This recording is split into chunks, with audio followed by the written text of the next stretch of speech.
오늘 제가 들려드릴 이야기는 어쩌면 당신에게 익숙한 풍경일 수도 혹은 지금 이 순간 당신이 겪고 있는 아픔일지도 모르겠습니다. 남편은 치밀하게 계산된 냉전을 선포하고 그 틈을 타 상간녀와 태국으로 밀월 여행을 떠났습니다. 나는 그가 없는 빈집에 이혼 협의서를 남겨둔 채 뒤도 돌아보지 않고 떠났죠. 남편이 득의양양한 얼굴로 집에 돌아왔을 때 그를 맞이한 것은 싸늘하게 식어버린 정적뿐이었습니다.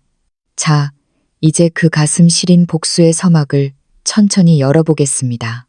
주방에는 규칙적인 칼질 소리가 공허하게 울려 퍼지고 있었습니다. 도마 위에서 감자를 써는 나의 손길은 기계적이었고 날카로운 칼날이 나무 도마에 닿을 때마다 텅, 텅 하는 둔탁한 소리가 마치 내 심장을 때리는 것처럼 느껴졌습니다. 냄비 속에서는 김이 모락모락 피어오르는 갈비찜이 익어가고 있었죠. 달콤하면서도 짭조름한 간장 냄새가 온 집안을 가득 채웠습니다. 이 갈비찜은 남편, 준호가 가장 좋아하던 메뉴였습니다. 예전에 그는 퇴근에 현관문을 열기도 전에 아이고, 우리 여보가 갈비찜 했나 보네. 밖에서부터 냄새가 기가 막혀. 라며 너스레를 떨곤 했지요. 그 한마디에 주방에서 땀을 흘리던 나의 피로는 눈 녹듯 사라지곤 했습니다. 하지만 지금 그 따스했던 기억은 냄비 속의 증기처럼 허공으로 흩어질 뿐이었습니다. 현관문 너머로 도어락의 기계적인 비프음이 들려왔습니다. 준호가 돌아온 것입니다. 나는 고개를 들어 주방 문턱 너머로 시선을 던졌습니다. 그는 가죽 서류 가방을 툭 던지듯 내려놓으며 거실로 들어섰습니다. 그의 얼굴은 마치 누군가에게 수억 원의 빚이라도 독촉받는 사람처럼 잔뜩 일그러져 있었습니다. 예전에 부드러웠던 눈매는 간대었고 미간에는 깊은 주름이 흉터처럼 자리 잡고 있었죠. 그는 신발을 대충 벗어 던지고는 내가 서 있는 주방 쪽은 쳐다보지도 않은 채 소파에 털썩 주저앉았습니다. 벌써 3주째 이어지고 있는 지독한 냉전이었습니다. 돌이켜보면 이 싸움의 발단은 정말이지 사소하기 짝이 없는 것이었습니다. 아니, 사실 그것은 싸움이라기보다 일방적인 무시와 방관에 가까웠지요. 지난주 토요일은 우리 엄마의 칠순을 앞둔 작은 생신 잔칫날이었습니다. 나는 보름 전부터 준호에게 신신당부를 했고 그도 그럼하고 약속했었죠. 하지만 약속 장소인 한정식집에 나타난 사람은 나 혼자뿐이었습니다. 수십 번 전화를 걸었지만 수신 거부 메시지만 돌아왔고 나중에서야 그는 친구들과 술을 마시고 있었다는 짧은 문자 한 통을 보내왔습니다. 남자가 사회생활하다 보면 그럴 수도 있지. 준호도 요새 회사 일이 힘든가 보다. 엄마는 오히려 당황해하는 나를 다독이며 그를 감싸 안았습니다. 하지만 나는 알 수 있었습니다. 이건 실수도 바쁜 업무 때문도 아니라는 것을요. 결혼 생활 8년 동안 준호는 단 한 번도 처가댁에 대소사를 걸은 적이 없었습니다. 정말 급한 일이 생기면 미리 양해를 구하던 그였는데 이번에는 마치 나를 시험하듯 혹은 보란 듯이 나를 외면해버린 것입니다. 그날 이후 집안의 공기는 영하로 떨어졌습니다.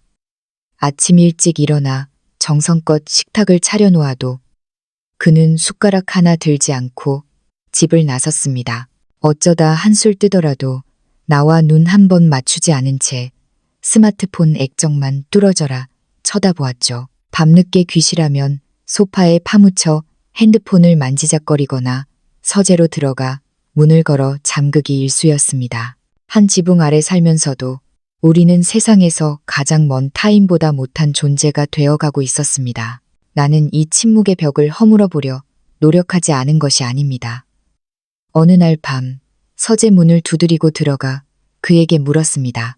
준호 씨, 대체 뭐가 문제야? 내가 서운하게 한 게 있으면 말을 해줘. 이렇게 아무 말도 안 하고 벽만 쌓고 있으면 나 정말 숨이 막혀. 그는 핸드폰에서 시선을 떼지 않은 채 마치 벌레를 쫓는 듯한 귀찮은 어조로 대꾸했습니다. 아무것도 아니야. 그냥 피곤해서 그래. 혼자 좀 조용히 있고 싶으니까 나가줘. 차갑게 내려앉은 그의 목소리를 들으며 내 마음속 깊은 곳에서는 불안의 씨앗이 싹을 틔우기 시작했습니다. 사실 최근 반년 정도 그의 행동은 묘하게 달라져 있었습니다. 퇴근이 아무리 늦어도 회사에서 있었던 소소한 에피소드를 들려주던 남편은 사라졌습니다. 대신 그는 화장실에 갈 때도 핸드폰을 챙겼고 내가 근처에 다가가기만 하면 황급히 액정을 가리거나 전화를 끊어버렸습니다. 베란다에 나가 낮은 목소리로 속삭이는 그의 뒷모습을 보며 나는 애써 스스로를 위로했습니다. 업무 스트레스가 심해서 그럴 거야. 내가 너무 예민한 거겠지. 하고 말입니다. 하지만 이번 냉정과 엄마의 생신날 보여준 아나무인 격인 태도는 그 모든 믿음을 산산조각 냈습니다. 냄비 속의 갈비가 알맞게 익어갈 무렵 나는 불을 끄고 감자를 넣었습니다. 10분 정도 더 뜸을 들이면 완성될 터였습니다. 그때 문득 서재에 두고 온 내 핸드폰이 생각났습니다. 배터리가 방전되어 꺼져 있을 텐데 충전기에 꽂아두고 온 것이 기억난 것이죠. 서재는 준호가 개인적인 업무를 본다며 내가 들어오는 것을 극도로 꺼리는 공간이었습니다. 평소라면 그의 기분을 거스를까봐 조심했겠지만 묘한 해방감과 오기가 나를 서재 문 앞으로 이끌었습니다. 문을 열었을 때 준호는 거실에 있었고 서재는 비어 있었습니다. 그런데 책상 가장 아래쪽 서랍이 아주 미세하게 열려 있는 것이 눈에 들어왔습니다. 그 틈 사이로 하얀 봉투의 모서리가 빼꼼히 고개를 내밀고 있었죠. 처음에는 그냥 지나치려 했습니다. 하지만 마치 무언가에 홀린 것처럼 내 발걸음은 책상 앞으로 향했습니다. 심장이 고동치는 소리가 귓가에 울려 퍼졌습니다. 나는 조심스럽게 서랍을 열어 그 봉투를 꺼냈습니다. 봉투 안에는 태국 방콕행 비행기 티켓 2장과 5성급 호텔 예약 확인서가 들어 있었습니다. 출국 날짜는 바로 다음 주 수요일, 귀국은 일요일, 총 4박 5일의 일정이었습니다. 내 시선은 탑승객 명단에 박혔습니다. 한 장은 김준호, 내 남편이 맞았습니다. 그리고 다른 한 장에 적힌 이름은 이민아였습니다. 이민아. 그 이름을 보는 순간 머릿속이 하얗게 전멸했습니다. 지난달 남편의 회사 워크숍 가족 동반 행사 때 준호의 곁에서 유독 상냥하게 웃고 있던 젊은 인턴 직원의 얼굴이 떠올랐습니다.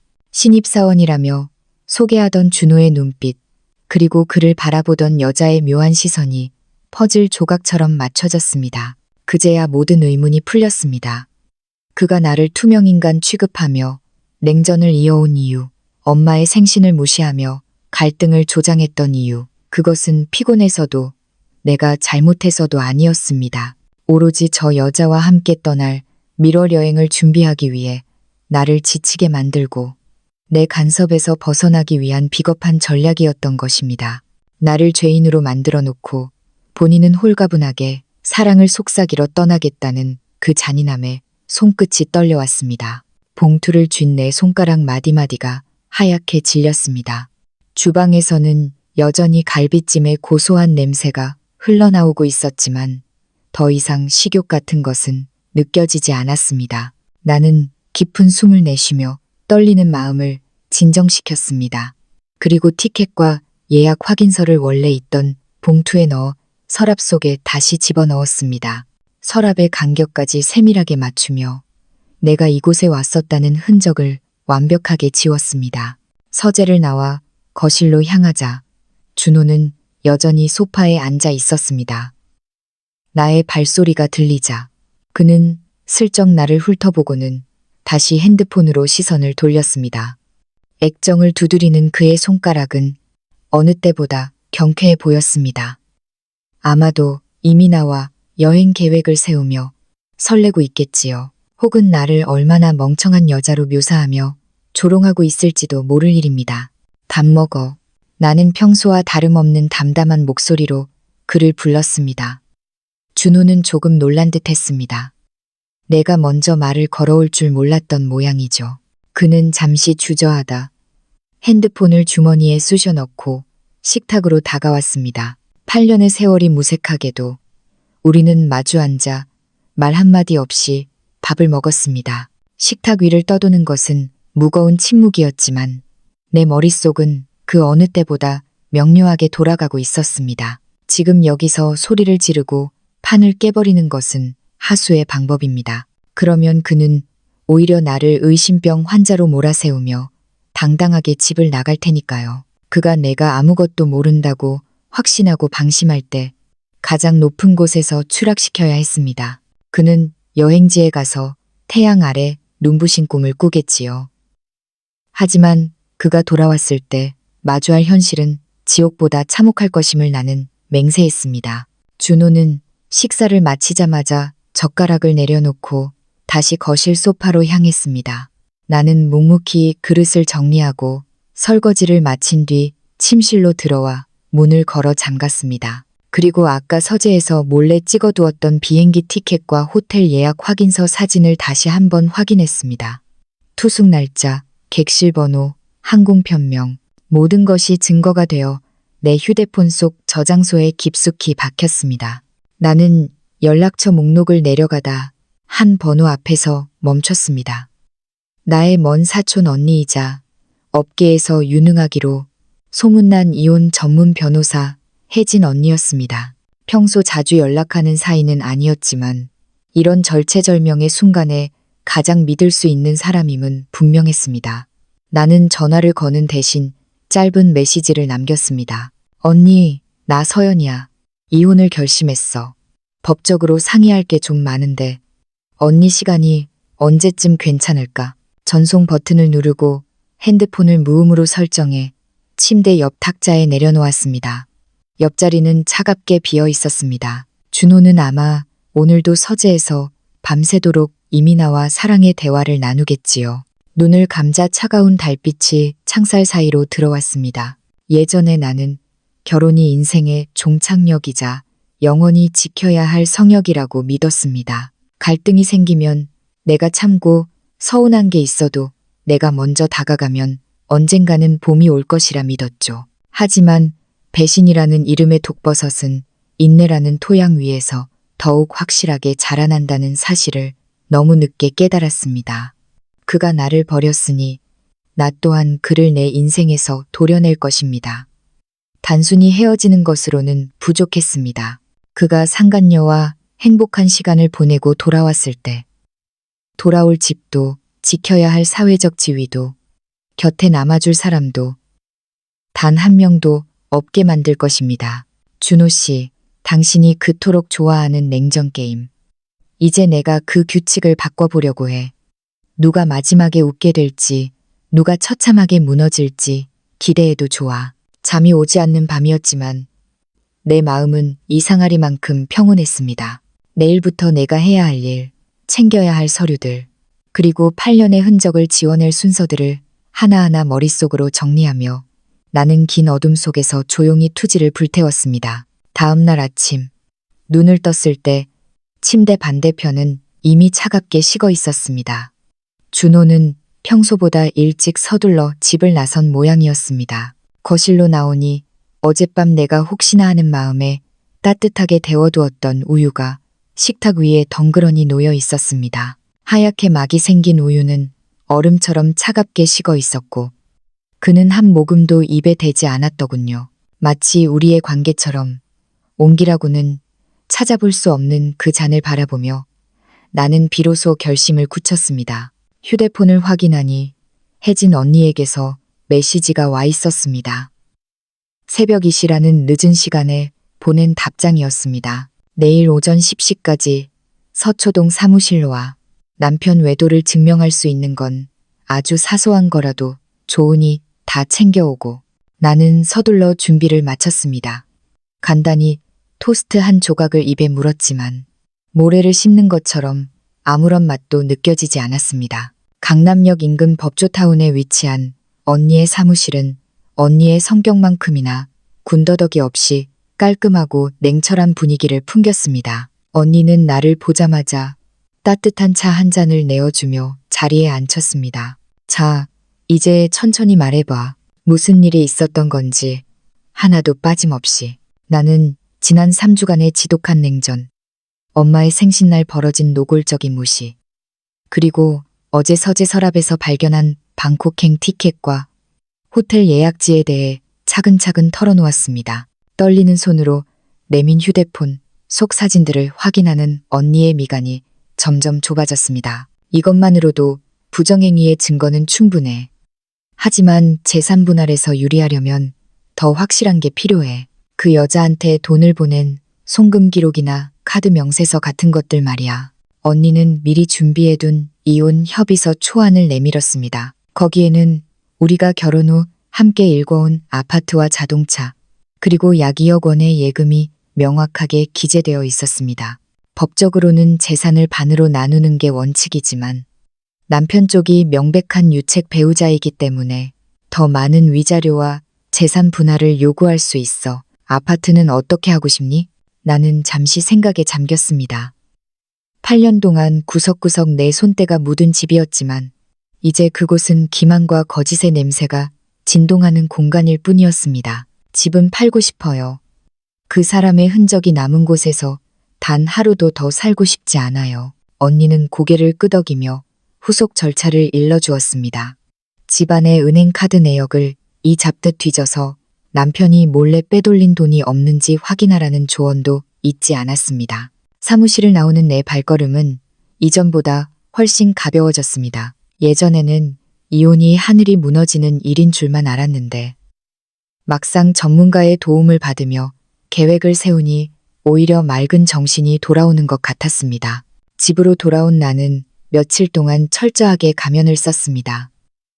평소처럼 아침을 차리고 집안을 청소하며 아무것도 모르는 아내의 역할을 수행했습니다.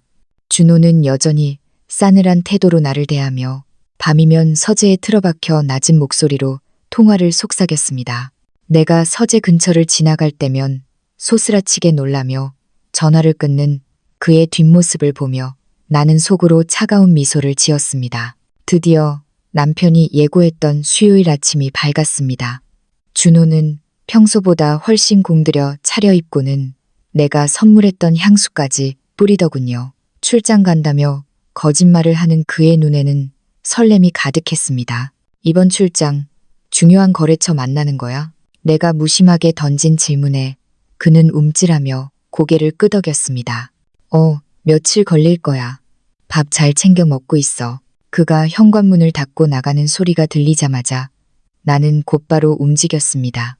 먼저 서재로 들어가 그의 컴퓨터를 켰습니다. 언니가 가르쳐준 대로 은행 거래 내역을 조회했습니다. 예상대로 지난 3개월간 그는 매달 50만 원씩 이민아라는 이름의 계좌로 돈을 보냈고 지난달에는 생일 선물이라는 명목으로 무려 200만 원을 송금했더군요. 나는 이 모든 내역을 낱낱이 출력했습니다. 준비해둔 이혼 협의서에 내 서명을 하고 지장을 찍었습니다. 아파트는 매각 후 분할, 자동차는 그에게 주는 대신 예금의 대부분인 1억 2천만 원을 내가 갖는 조건이었습니다. 배신에 대한 대가치고는 오히려 관대한 조건이었지요. 나는 협의서와 증거 서류들을 거실 티테이블 위에 가지런히 올려두고 짧은 메모를 덧붙였습니다. 김준호 씨, 협의서는 서명했어. 증거는 여기 다 있으니 확인해봐. 이혼 절차는 내 변호사 혜진 언니를 통해서 진행해. 다시는 연락하지 마. 미리 챙겨두었던 가방 2개를 들고 집을 나섰습니다. 8년의 세월을 뒤로하고 현관문을 닫는 순간 가슴속 깊은 곳에서 뜨거운 해방감이 밀려왔습니다. 마치 천근만근의 짐을 내려놓은 것 같았습니다. 미리 불러둔 택시를 타고 절친한 친구 나영의 집으로 향했습니다. 나영이는 아파트 입구까지 마중 나와 내 가방을 받아주며 나를 꽉 안아주었습니다. 잘 왔어, 서연아. 이제부터 진짜 내 인생을 사는 거야. 나영이가 끓여준 따뜻한 닭곰탕 국물을 마시며 나는 생각했습니다. 준호는 지금쯤 비행기 안에서 그 여자와 샴페인을 마시며 장밋빛 미래를 꿈꾸고 있겠지요. 하지만 그가 돌아와 마주할 풍경은 차갑게 식어버린 빈집과 자신의 추악한 민낯이 기록된 종이 뭉치뿐일 것입니다. 일요일 오후 나영이네 거실 소파에서 창밖을 바라보고 있을 때 혜진 언니에게서 연락이 왔습니다. 서연아, 준호 오늘 오후 3시 비행기로 귀국한대. 아마 집에 도착하면 바로 너한테 연락하려고 들 거야. 절대 받지 마. 알았지? 나는 조용히 고개를 끄덕였습니다. 폭풍이 몰아치기 전에 고요함 같은 긴장감이 감돌았지만 두렵지는 않았습니다. 오히려 그가 처참하게 무너질 그 순간이 기다려질 뿐이었습니다. 인천국제공항에 내려서는 준호의 발걸음은 더할 나위 없이 가볍고 위풍당당했습니다. 4박 5일간의 방콕 여행은 그에게 마치 금지된 낙원에서의 휴식과도 같았죠. 곁에는 연신 그의 팔짱을 끼며 애교를 부리는 미나가 있었고 그의 주머니 속에는 미나에게 선물로 사준 값비싼 목걸이 케이스가 묵직하게 자리 잡고 있었습니다. 비행기 안에서 그는 승리자의 미소를 지으며 생각했습니다. 이제 집에 가면 서연이가 기가 팍 죽어 있겠지. 3주나 냉전을 했으니 제풀에 지쳐서 먼저 사과하며 따뜻한 국이라도 내올 거야 라고 말입니다. 그는 미나를 택시에 태워 보내며 다정하게 속삭였습니다. 미나 씨, 내가 집안일 대충 정리하고 금방 연락할게. 조금만 기다려. 미나의 배웅을 뒤로하고 자신의 차를 몰아 아파트로 향하는 길. 준호는 콧노래까지 흥얼거렸습니다. 아내 서연이 지난 8년 동안 단 한 번도 자신에게 크게 대든 적이 없었기에 이번에도 적당히 길을 살려주면 금방 예전의 순종적인 아내로 돌아올 것이라 굳게 믿었습니다. 하지만 아파트 복도에 들어서서 도어락을 누르는 순간 무언가 묘한 기운이 감돌았습니다. 평소라면 저녁 준비로 분주해야 할 시간인데 문틈 사이로 흘러나오는 것은 따스한 음식 냄새가 아니라 차갑고 건조한 정적이었습니다. 나왔어. 준호가 큰 소리로 외치며 거실 불을 켰지만 돌아오는 것은 자신의 목소리가 벽에 부딪혀 돌아오는 공허한 메아리 뿐이었습니다. 신발장에는 서연의 신발이 단 한 켤레도 보이지 않았고 늘 거실 소파를 지키던 그녀의 애장품인 쿠션 2개도 사라진 상태였습니다. 당황한 준호의 시선이 거실 티테이블에 멈췄습니다. 거기에는 빳빳한 서류 뭉치가 파일에 끼워진 채 놓여 있었고 그 위에는 서연의 글씨체로 적힌 짧은 쪽지가 붙어 있었습니다. 쪽지를 읽어 내려가는 준호의 눈동자가 격렬하게 흔들렸습니다. 이혼 협의서, 변호사, 연락 금지, 단어 하나하나가 그의 심장에 얼음 송곳처럼 박혔습니다. 그는 미친 사람처럼 서류를 뒤적였습니다. 그 안에는 서연이 이미 지장을 찍어둔 이혼 협의서와 함께 그가 미나와 태국 여행을 계획했던 항공권 예약증, 호텔 숙박권 사본, 그리고 지난 몇 달간 미나의 계좌로 보낸 송금 내역이 빨간 펜으로 선명하게 표시되어 있었습니다. 이게 어떻게 된 거야? 준호의 이마에서 식은땀이 비오듯 흘러내렸습니다. 그는 곧장 안방으로 달려가 옷장을 열었습니다. 서연의 옷가지는 단 한 벌도 남아있지 않았고 화장대 위에 놓여있던 그녀의 향수와 로션들조차 흔적 없이 사라져 있었습니다. 집은 껍데기만 남은 채 싸늘하게 식어 있었고 그제야 그는 자신이 파놓은 냉전이라는 함정에 스스로가 빠져버렸음을 깨달았습니다. 다급하게 서연에게 전화를 걸었지만 돌아오는 것은 지금은 전화를 받을 수 없어 라는 무미건조한 안내음뿐이었습니다. 그는 쪽지에 적힌 대로 혜진 언니, 즉 박혜진 변호사에게 전화를 걸었습니다. 박 변호사님, 이게 대체 무슨 일입니까? 서연이가 왜 이런 걸 남기고 집을 나간 거죠? 준호는 오히려 적반하장으로 소리를 질렀습니다. 하지만 전화기 너머로 들려온 혜진의 목소리는 칼날처럼 차가웠습니다. 김준호 씨, 당신이 상간녀랑 외국 여행 다니면서 아내를 투명인간 취급할 때 이런 결과는 예상했어야죠. 모든 증거는 우리 손에 있고 협의서대로 진행하지 않으면 곧바로 법원에서 뵙게 될 겁니다. 준호의 순환은 여기서 끝이 아니었습니다.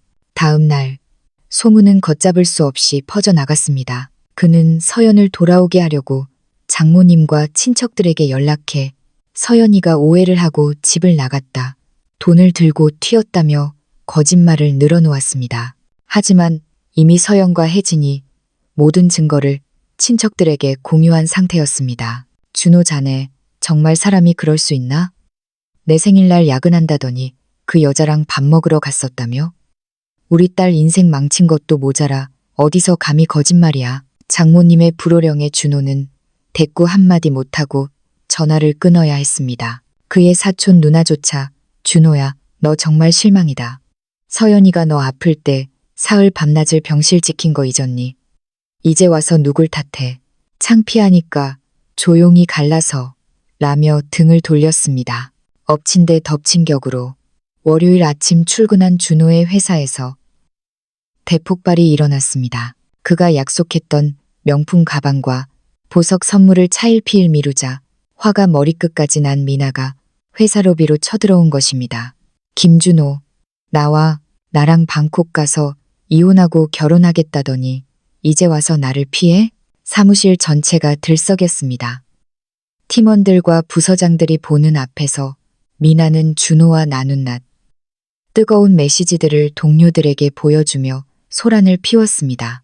준호는 쥐구멍에라도 숨고 싶은 심정으로 미나를 끌어내려 했지만 그녀는 바닥에 주저앉아 통곡하며 그를 파렴치 안으로 몰아세웠습니다. 결국 준호는 부장실로 불려가 모욕적인 훈계를 들어야 했습니다.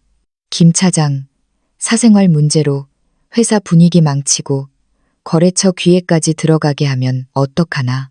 당장 이 문제 해결 못하면 회사 차원에서도 결단을 내릴 수밖에 없어. 집에서도 회사에서도 일가 친척들 사이에서도.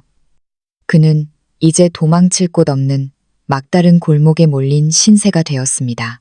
방콕의 뜨거웠던 태양 아래 꿈꿨던 그의 욕망은 차가운 현실의 파도에 부딪혀 무참히 부서져 가고 있었습니다. 나영의 집 베란다에는 오후의 부드러운 햇살이 길게 드리워져 있었습니다. 나는 나영이가 시장에서 사온 초록빛 벵갈 고무나무 화분 옆에 앉아 조심스럽게 꽃가지를 다듬고 있었습니다. 예전에는 준호의 기분을 살피느라 내가 무엇을 좋아하는지조차 잊고 살았는데 꽃가위로 마른 잎을 짜내는 이 시간이 생소하면서도 기이한 평온을 가져다 주었습니다. 마음속에 엉켜있던 지저분한 감정들이 잘려나가는 잎사귀처럼 바닥으로 흩어졌습니다. 그즈음 준호는 텅 빈 아파트에서 미친 듯이 전화를 돌리고 있었습니다. 내가 전화를 받지 않자 그는 주변 사람들에게 나를 돈을 들고 튀어버린 비정한 아내로 몰아세우며 여론을 조작하려 애썼습니다. 하지만 그는 몰랐습니다.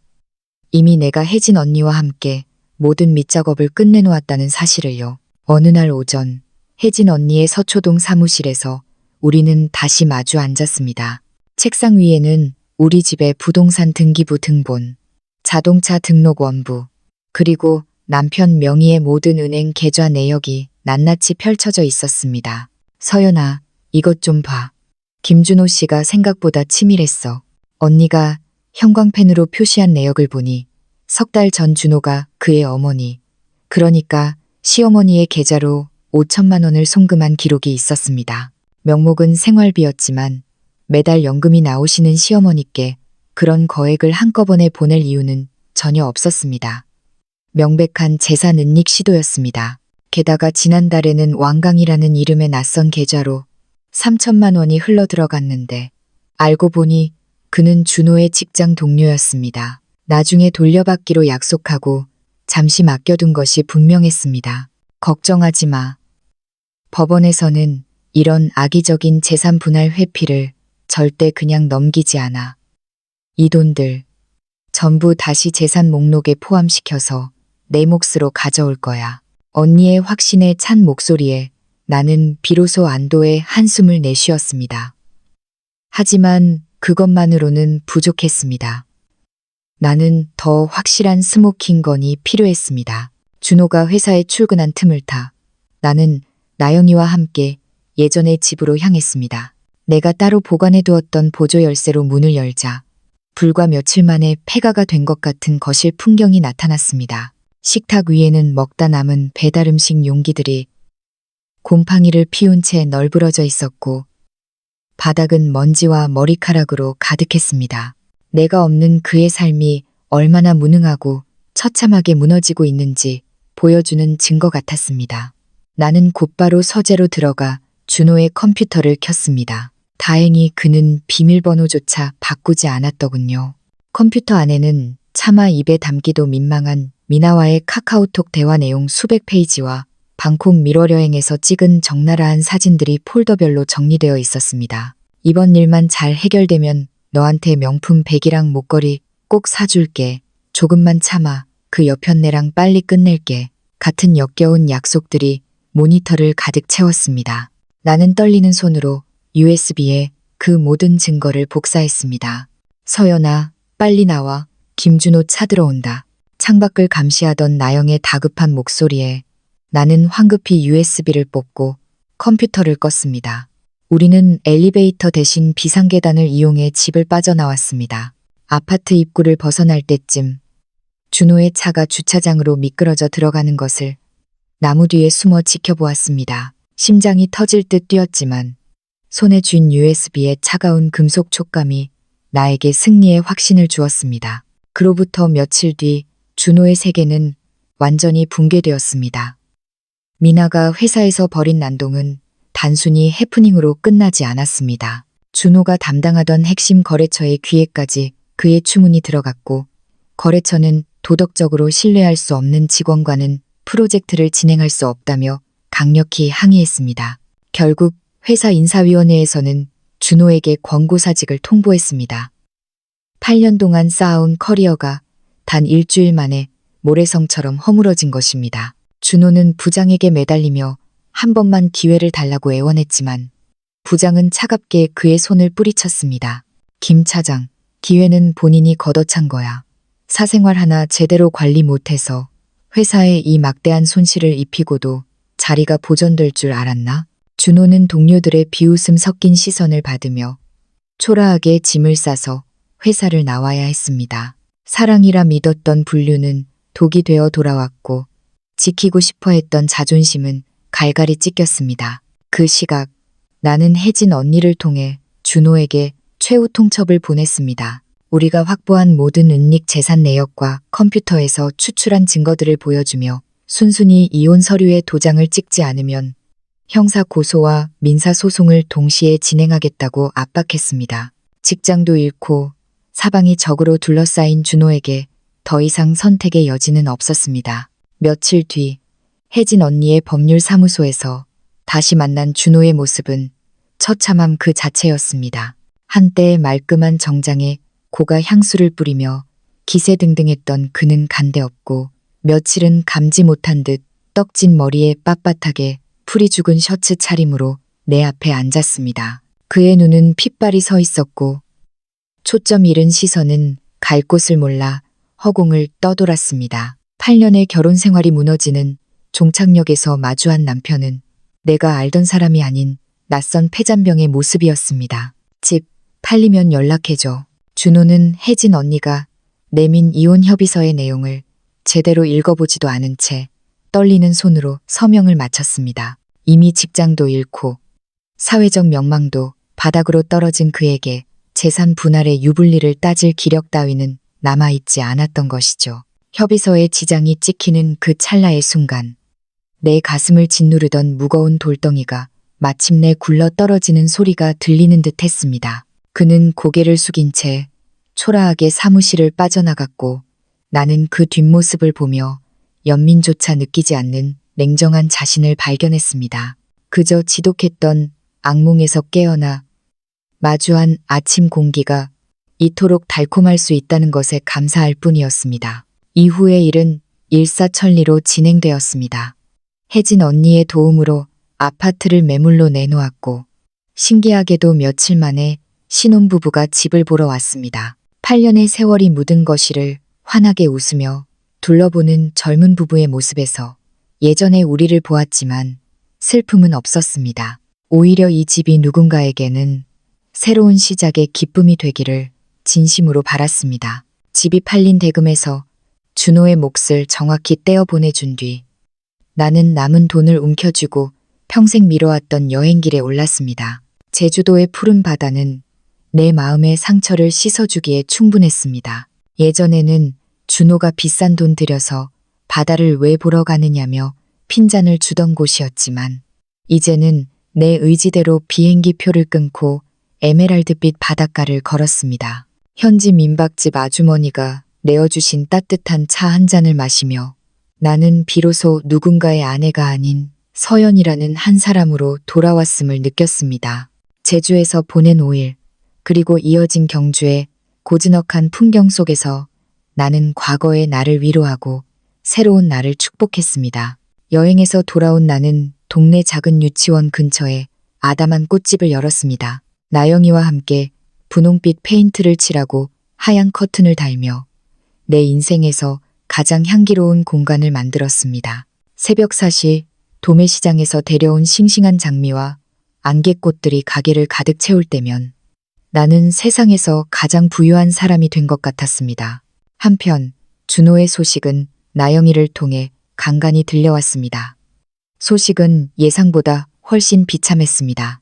돈만 보고 접근했던 미나는 준호가 실직하고 위자료까지 떼이자 그가 잠든 사이 남은 현금과 신용카드, 심지어 신분증까지 챙겨 자취를 감췄다고 했습니다. 준호는 경찰서에 신고하며 울며 불며 매달렸지만 이미 떠난 여자를 잡을 길은 없었습니다.